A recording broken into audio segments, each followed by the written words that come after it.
We learned last time that the most stable conformation of cyclohexane is something known as the chair conformation, and it's depicted here in a couple different ways. The chair is kind of a lazy boy recliner, if you will. If you think of this portion as the seat, this would be the headrest in kind of a reclined position. This is the footrest raised part way up. In that conformation, the molecule is essentially strain-free.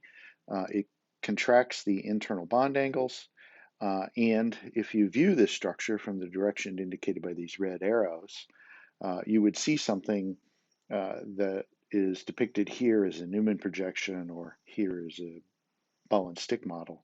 And from this perspective, we're kind of behind the chair. This is the top of the headrest in these locations. And these are the sides of the seat. We're looking down those carbon-carbon bonds. And we can see pretty clearly that we have a staggered arrangement of bonds all the way around. So we've eliminated torsional strain in the structure.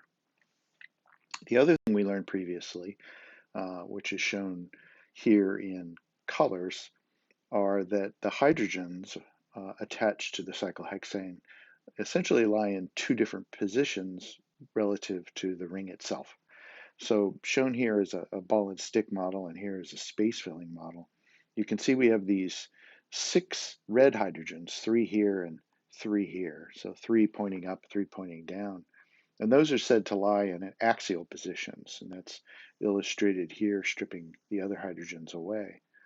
That axial terminology is derived from kind of a hypothetical imaginary axis that passes straight down through the middle of the ring, kind of as we were standing above and pointing it down. And those bonds are parallel with that axis, and that's where they get their name. The other hydrogens depicted here in green, you can see lie kind of sticking outward from the plane of the ring. And those are known as equatorial bonds and equatorial hydrogens. And that's shown here, stripping away the axial hydrogens. And it's thought that there's kind of an imaginary equator, which is kind of around the plane of the ring, and these jut outward from that. Cyclohexane is not conformationally static, and it can change shape, and it changes shape in some very interesting ways. If you have a model kit, you can do this. And what's being done to form this structure that you see here, known as the boat conformation of cyclohexane, can kind of be thought of as this. So here's a chair conformation. If we could grab a hold of the footrest and kind of raise it up into kind of a headrest position, we would get this structure. This is actually not a stable structure. It's a transition state to a slightly more stable structure that we'll look at in a second. But it's worth kind of examining this structure and what's going on in it. If we look closely at this, we can see a couple components of strain that are going to kind of appear in this structure. One is, look at these carbon-hydrogen bonds here along the sides of what we think of as a boat. So this is kind of the bow and the stern. These are the sides of the boat. And these hydrogens here and here have bonds that are eclipsed. We don't have it depicted here in an angle where we can see it, but that hydrogen is eclipsed with that one. These two hydrogens, for instance, are eclipsed. So the structures suffer some torsional strain. And then depicted in red up here at the top, these are what are sometimes referred to as the flagpole hydrogens, thinking of a flagpole on the bow and the stern of a boat. And it turns out that these are close enough that there's a little bit of steric strain between them in that position. Now, as I said, this is not a stable structure. It's a transition state on the way to a slightly more stable structure. And the slightly more stable structure can be derived from this quite simply. So if you were to build a model and put it into this position, what you would want to do is grab a hold of the stern and kind of pull it to one side, but pull the bow to the other side slightly. So you give the boat a little bit of a twist, and that gives us this. So this is an energy minimum on the potential energy diagram for the conformations of cyclohexane. and it's known quite simply as the twist boat. And it's shown from the side here on the left, and here kind of looking from the bow to stern or vice versa. And so these two carbons up here represent the bow and stern sort of carbons. These are the sides of the boats on either side. And that twist gets rid of some of the torsional and some of the steric strain. We can see in this depiction of the ball and stick, we can see that now the bonds have a little bit of stagger to them. They're not fully staggered, but they're not fully eclipsed the way they were before. And it's a little less obvious here with the flagpole hydrogens, but those two flagpole hydrogens actually move a little further apart. And so the strain energy decreases by about a kilocalorie, and that's a potential energy minimum on the diagram. So let's get to how this thing kind of converts its shape. And one of the things that's well known about cyclohexane is it undergoes what's known as a ring flipping or a chair-chair interconversion. And if we look closely in this diagram, these are two different chair conformations of a cyclohexane ring. The numbers are designating certain carbons, and so we're kind of fixing those in space. And so on the left-hand side, we have carbon number 6. Here is essentially the headrest on our chair, and carbon number 3 is the footrest. And this ring flipping exchanges those two. The result is that carbon number 6 ends up as the kind of new footrest, and carbon number 3 ends up as a new headrest. Overall, there's a relatively low activation energy for this process of just about 10.8 kilocalories per mole, easily overcome at room temperature. And the result is quite rapid. Once every 100,000th of a second or so, the cyclohexane is flipping from one chair form into the other chair form. All right, so let's kind of map this all out. How do you get from one chair conformation essentially to a different chair conformation facing the other direction? And here it's shown on a potential energy diagram with the relative energies and the activation energies.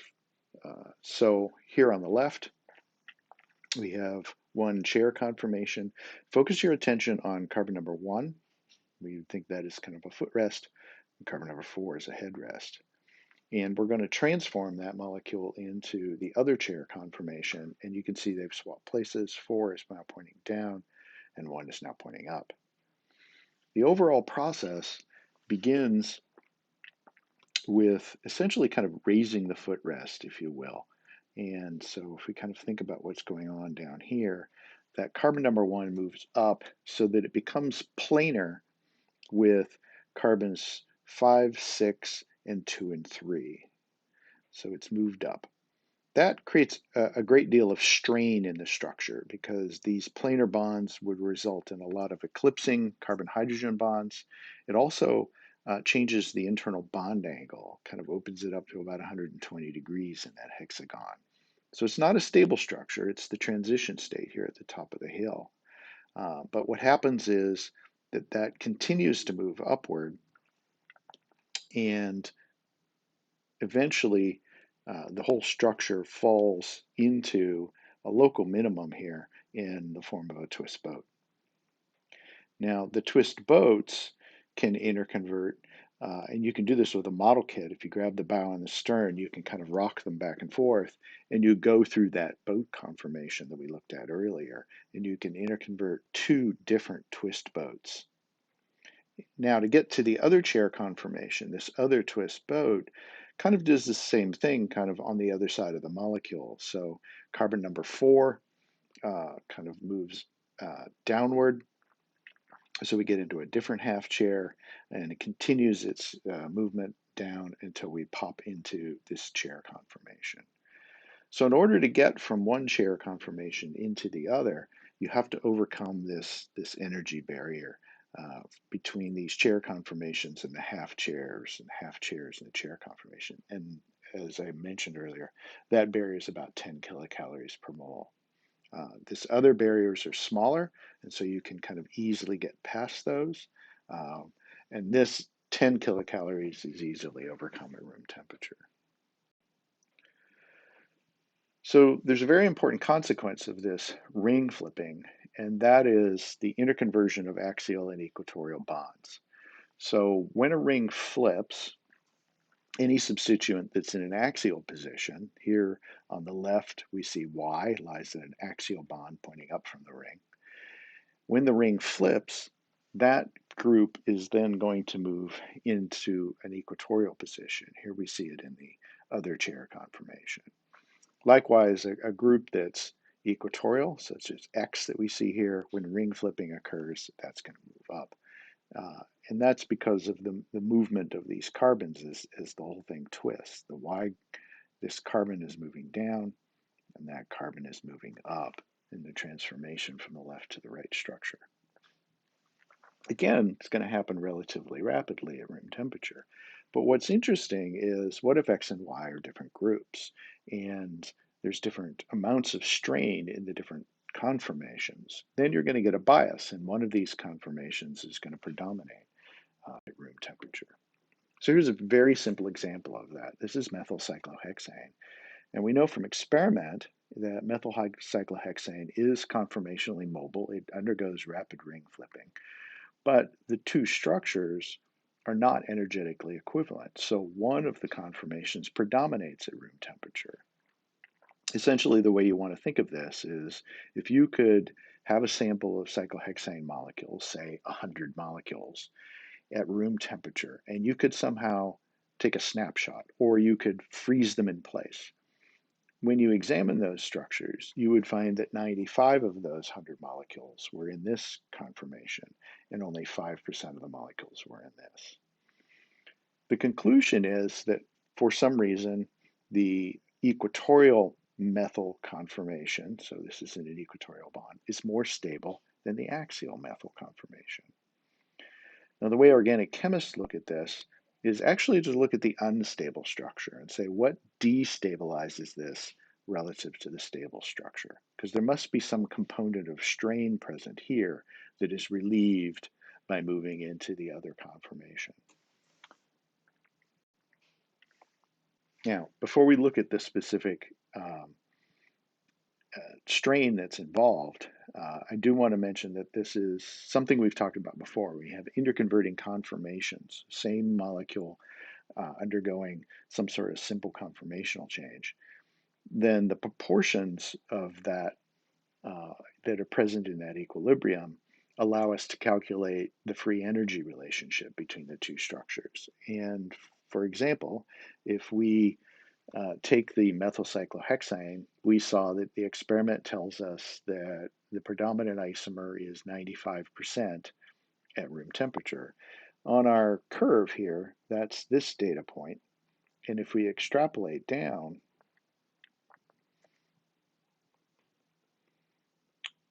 to the x-axis, we can derive what the energy difference is between these two structures. And we can see it's quite small. It turns out to be about 1.7 kilocalories per mole, well below room temperature, the amount of energy that's available at room temperature.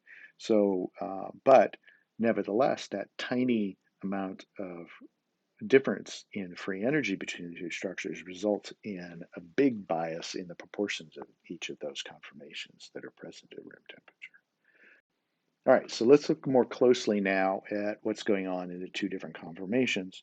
And specifically, we want to focus on, why is the axial methyl structure strained relative to the equatorial methyl structure? So we're going to focus our attention here on the less stable conformation. And what we find is that there's actually some steric strain going on. That when the methyl group is pointed up into this axial position, it has these hydrogens attached. And of course, those hydrogens take up some space. And the hydrogens that are axial here across the ring from it are also taking up some space. And we're starting to get some collision between these. So there's steric strain here. So it's not a lot, but it does give rise to about a 1.7 kilocalorie per mole difference, but that's enough to bias the structure so that 95% of the time it's in the other conformation. The other conformation is essentially strain-free. The methyl group is out here away from things. Um, the axial hydrogens by themselves don't interact. That's what the green lines are kind of saying. Well, these are plenty far apart. We have a very special name for this. It's because it's so common in cyclohexane rings. It has its own name, even though it's basically just a type of steric strain. But it's known as a 1,3 diaxial interaction. And that terminology comes from the fact that some group on carbon number 1 is bumping into hydrogens on carbon number 3 relative to it. So it's a 1,3 diaxial repulsion. So it's just a matter of groups on carbons 1 and carbon 3 that are in axial positions. They're large enough that they start to interact in some way. Here's a closer look at what's going on in that axial methyl cyclohexane. We have a perspective drawing here in the upper left, and the hydrogens of interest in this structure are here. Those are the ones that are coming into proximity, and we're getting some steric strain between them. In our ball and stick model, if we highlight those hydrogens, we can see them here. And again, we're getting some steric strain between those. But of course, perspective drawings and ball and stick models don't really show us the size of the atoms, so it's really hard to see that they're actually interacting. But if we look at a space-filling model where the atoms are depicted at their van der Waals radii, then we can see here in these space-filling models, we can see where those interactions are happening, that these hydrogens are starting to overlap slightly. And that's where the steric strain is, that tiny little bit of what we call a 1,3 diaxial interaction. It's worth looking at the other conformation, which is essentially strain-free, and kind of convincing ourselves that there aren't any significant elements of strain, steric or otherwise. We have, again, the same types of drawings. Here's a perspective drawing, a ball and stick model, space-filling models, and the like. And again, it's not real evident in the perspective drawing and the ball and stick model, but there aren't any significant steric interactions. The thing you want to focus on with the space-filling models is the fact that you can see carbons in between the hydrogens, even looking down from above. So if we were looking down on top of this structure here, this space-filling model on the right, we would see the one in the middle at the bottom. And again, we can see that there's open space between the hydrogens around there, and we can see the carbons in between. So that's telling us there's not really any significant steric. So what if we swap out that methyl group with a different group? And here are a few examples of that. At the top of the slide, we've replaced that methyl group with a fluorine atom. And here are space-filling models of the two different conformations. And again, these space-filling models are generated with the atoms at their van der Waals radii. And you can see that the fluorine is indeed larger than a hydrogen, but it's actually smaller than a methyl group. And so it does experience some strain when it's in the axial position. It starts to interact with the hydrogens, if you look at that space-filling model on the right. But the strain is significantly less because of the smaller size of the fluorine. And we see that the proportions are different. We're getting a smaller proportion of the more stable conformer, but nevertheless, it predominates. And we're getting 40% of the axial fluorine at equilibrium. That corresponds, if you go back to the graph, to only about 1/4 of a kilocalorie per mole difference between the two.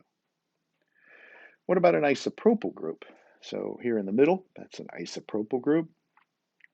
And if we look at that compound, we find it's very similar to a methyl.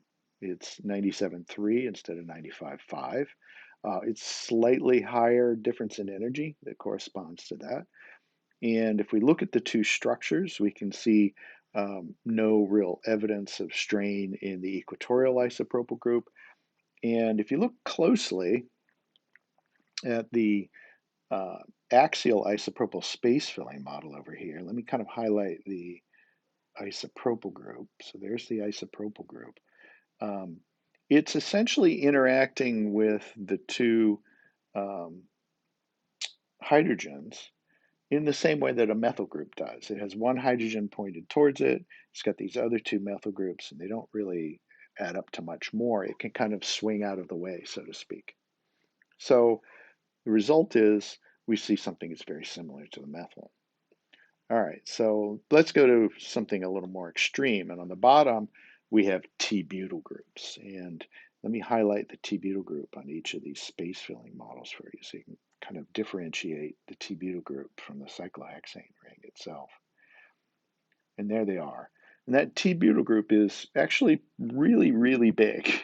And even if it twists, you're going to get a significant amount of steric interaction between the axial hydrogens and one of the methyl groups on that T-butyl group. And it's not even obvious here, but even though in this drawing, we kind of draw that axial bond pointing straight up and down. If you look at the space filling model, you can actually see that that bond actually must be pointing out at an angle. And it actually has to. The T-butyl group bond can't get fully axial. There's just too much steric strain. And the result is it's actually almost impossible to measure any of the axial T-butyl um, conformation at equilibrium. So when you do the experiment on this, you essentially see a molecule that for all intents and purposes only exists in the form of this equatorial T-butyl group. It's a very, very high, relatively speaking, this is a very, very high delta G between those two. And finally, there's a lot of data available that look at other different groups attached to the ring. It all basically comes down to size. So these very large groups, like T-butyl groups, for instance, give rise to these very large differences in energy between the conformations. And then as these groups get smaller and smaller and take up less steric space, the energy differences between the two correspondingly decrease and the proportions change accordingly.